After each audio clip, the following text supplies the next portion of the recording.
બીજા બધા જેટલા પણ વર્ક હોય એમાં અમે જોતું હોય છે કે થોડી ડિઝાઇન ને દોરેલી હોય, પણ આમાં તો દેખાય છે કે કોઈ ડિઝાઇન પણ નથી. તો તમે કઈ રીતે ડિઝાઇન કરી શકો છો? ડિઝાઇન કરતાં પહેલાં અમને બધું ધ્યાનમાં રાખવું પડે, કેવી રીતે ડિઝાઇન બનાવવી છે, શું આપણે કલર કોમ્બિનેશન રાખવું છે, ફાઇનલ ટચનું પણ વિચારવું પડે. તો એ પ્રમાણે અમે ડિઝાઇન બનાવીએ. એટલે ડિઝાઇન મગજમાં પહેલેથી હોય કે કંઈક દર વખતે અલગ અલગ નવું લોકોને જોતું હોય, તો એ કઈ રીતે પોસિબલ થાય? મોસ્ટલી તો અમારા મતલબ ઇમેજિનેશનમાં જ હોય, પણ કોઈકને રિક્વાયરમેન્ટ હોય તો એ આપણે કસ્ટમાઇઝ પણ કરી શકીએ એમાં, તો એ પણ થઈ શકે. તો ક્યારેક અમે મતલબ કરતા હોઈએ ને ત્યારે પણ આપણે ડિઝાઇન ચેન્જ કરી શકીએ. અને આમ કોસ્ટિંગ કઈ રીતનું હોય છે આ વર્ક માટેનું?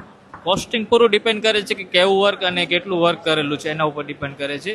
એક જ સાઇઝમાં આપણે કામના ઘણા વેરિએશન કરી શકીએ એમાં.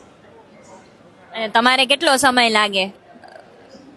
બનાવતા જે નાની પેઇન્ટિંગ છે એ બનાવતા 3 થી 4 દિવસનો પ્રોસેસ છે. પછી 3 થી 4 મહિનામાં પણ એક પેઇન્ટિંગ બની શકે. તો કેવું વર્ક અને કેટલું વર્ક કરેલું છે એના ઉપર બધું ડિપેન્ડ થાય છે.